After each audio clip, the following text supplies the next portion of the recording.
एक महाराज जी वृंदावन में थे, तो वो रोज शाम को प्रवचन करते थे। तो एक दिन प्रवचन करते हुए ठाकुर जी के रूप का वर्णन कर रहे थे। बोले ठाकुर जी भांडीर वन में गैया चराने जाते हैं, पीताम्बरी पहन करके जाते हैं, मोर मुकुट पहनते हैं, कानों में ऐसे कुंडल पहनते हैं, आदि आदि सब रूप का वर्णन कर रहे थे। तो उनके सारे शिष्य बैठ करके सुन रहे थे। उन शिष्यों में सबसे पीछे बैठा था उनकी गौशाला में गायों की सेवा करने वाला ग्वारिया।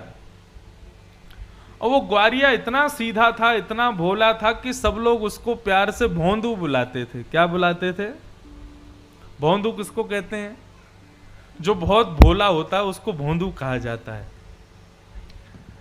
तो गुरुदेव तो प्रवचन करते थे, लेकिन भोंदू जो था ना, उसको ऐसा लगता था कि गुरुजी कोई 2-3 हजार साल पुरानी कथा नहीं सुना रहे हैं, शायद रोज ऐसी लीला होती है वृंदावन में और गुरुजी हमारे उसी को सुना रहे हैं। आज जब गुरुजी ने बताया कि भांडीर वन में ठाकुर जी गैया चराने के लिए जाते हैं, भोंदू ने जैसे ही सुना, सुन करके भोंदू को लगा मैं भी तो भांडीर वन जाता हूं गैया चराने। अरे उसी भांडीर वन में मैं भी गैया चराने जाता हूं और गुरुजी बता रहे हैं उसी भांडीर वन में ठाकुर जी गैया चराते हैं, लेकिन मुझको तो कभी दिखे नहीं। शायद मैंने कभी ध्यान नहीं दिया होगा। अब गुरुजी ने बता दिया, अब कल से भांडीर वन जाऊंगा तो वहां खोजूंगा ठाकुर जी भी आते हैं, गुरुजी बता रहे हैं। उसका इतना विश्वास गुरुजी की बात पर कि उसको लगा कि ठाकुर जी आज भी आते हैं भांडीर वन। अगले दिन गैया चराने के लिए भांडीर वन गया तो भांडीर वन में गैया सब घूमने लगी और वो यत्र तत्र सर्वत्र वृक्षों के नीचे, सघन कुंजों में, जंगलों में जाके ठाकुर जी को खोजने लगा। गुरुजी हमारे झूठ नहीं बोलते, गुरुजी सही बोल रहे हैं, यहीं पर गैया चराने आते हैं ठाकुर जी। अरे मैं ही अभागा हूं, मैं ही ठाकुर जी को नहीं देख पा रहा, लेकिन ठाकुर जी यहीं कहीं होंगे। अब उसका इतना भोलापन, इतना सीधापन, वो सब जगह ढूंढ रहा था ठाकुर जी को, तो ठाकुर जी से रुका नहीं गया। अकेले जान भोंदू को अपनी गायों के समूह को लेकर के, तभी भोंदू देखता है कि सामने से विशाल गायों का समूह आ रहा है और उस गाय के समूह के मध्य में श्याम वर्ण के पीतांबरी पहने हुए ठाकुर जी उसकी ओर आ रहे हैं। ठाकुर जी को अपनी ओर आते देख भोंदू तो नाचने लगा, निमग्न हो गया, भाव में भर गया।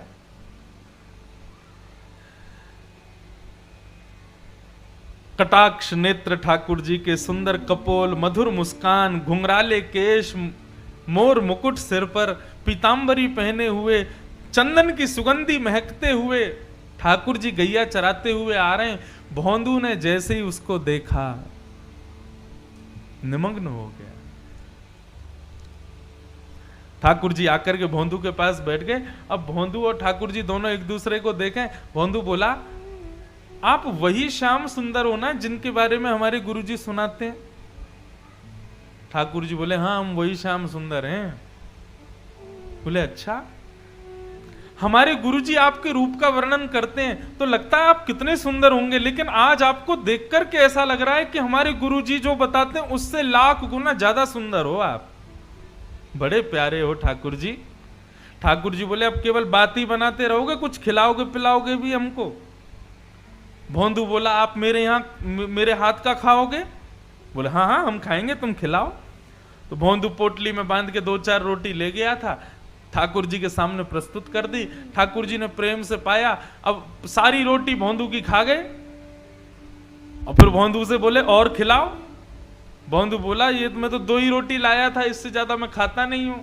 ठाकुर जी बोले, कल से और रोटी लाना, हमको भूख लगती है। और ठाकुर जी अपनी गैया लेके चले गए, भोंदू अपनी गैया लेके चला गया।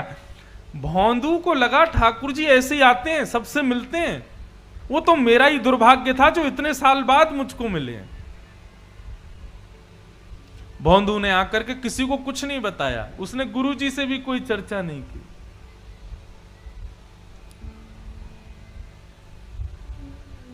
दूसरे दिन जैसे ही भोंदू जाने लगा,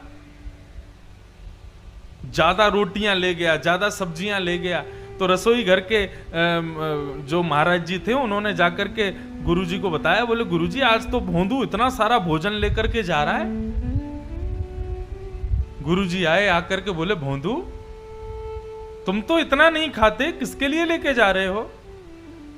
तो भोंदू ने सहज भाव से कहा, बोले गुरुजी मैंने आपको बताया नहीं, लेकिन मैं जहां गैया चराने जाता हूं ना भांडीर वन में, वहां ठाकुर जी भी आते हैं अपनी गैयाओं के साथ।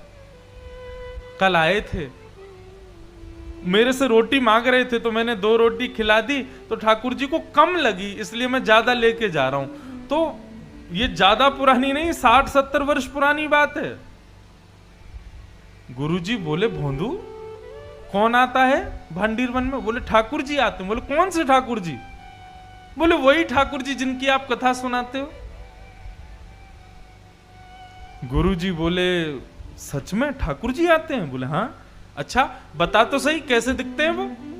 ऐसे कोई बालक मुकुट उकुट पहन के आ गया होगा, तुझको पागल बना रहा होगा? बोले नहीं गुरुजी मैं बताता हूं ना, बिल्कुल कमल जैसे उनके नेत्र हैं, जब वो मुस्कुराते हैं तो ऐसा लगता है मोतियों जैसे उनके दांत हैं, कानों में ऐसा कुंडल पहनते हैं, और गुरुजी सबसे बड़ी बात, वे जब चलते हैं ना तो वो बांकी अदा से चलते हैं, और उनके पैर जब पृथ्वी पर पड़ते हैं ना, उसके बाद जब जैसे ही पैर हटाते हैं तो पृथ्वी पर एक अद्भुत सी सुगंधी सी उगने लगती है, एक अद्भुत सा दृश्य प्रकट हो जाता है पृथ्वी पर। पीली पीतांबरी पहनते हैं, चंदन की सुगंधी आती है, गुरुजी बहुत सुंदर लगते हैं ठाकुर जी। बंधुओं, जो सीधे लोग होते हैं ना वो झूठ नहीं बोलते, चतुर लोग झूठ बोलते हैं। गुरुजी ने मन में विचार किया, कोई और मुझसे कहता तो मैं मानता नहीं, लेकिन भोंदू इतना सीधा है, ये झूठ नहीं बोल सकता।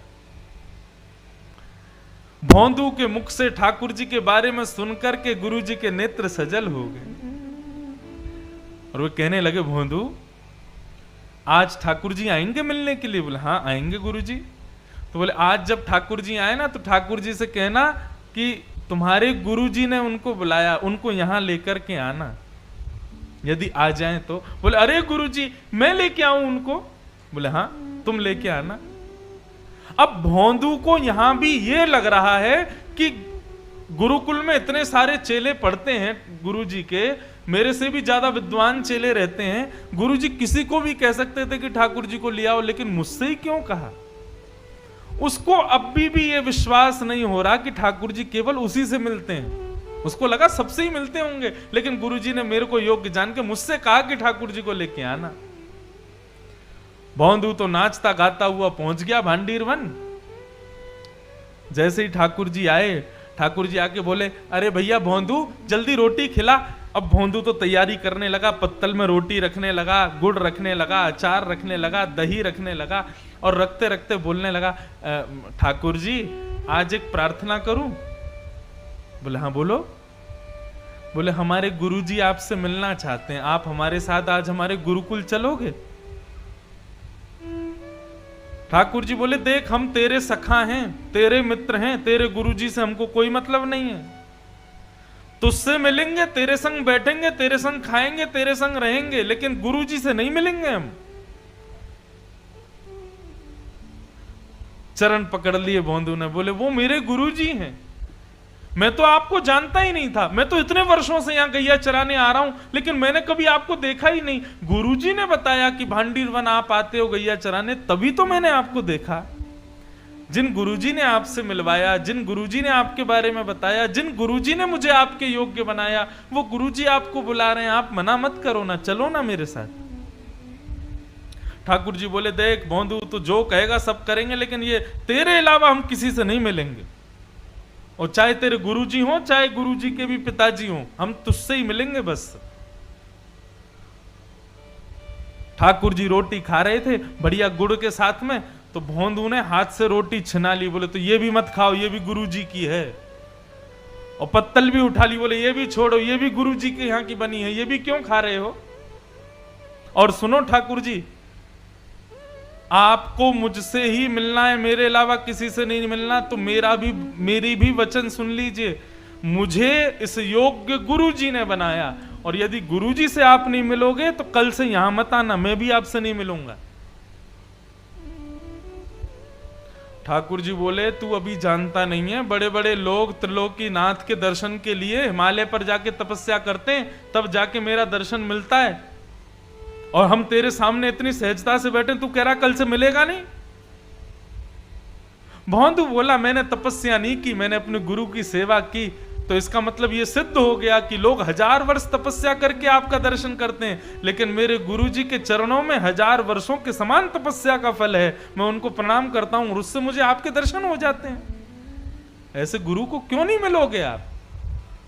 ठाकुर जी बोले गुरु जी से नहीं मिलेंगे। तो फिर भौंदू बोला ठीक है, तो आज से मेरी आपकी कट्टी, कल से मत आना यहां पे, मेरे गुरु जी के नहीं तो फिर मेरे भी नहीं आप।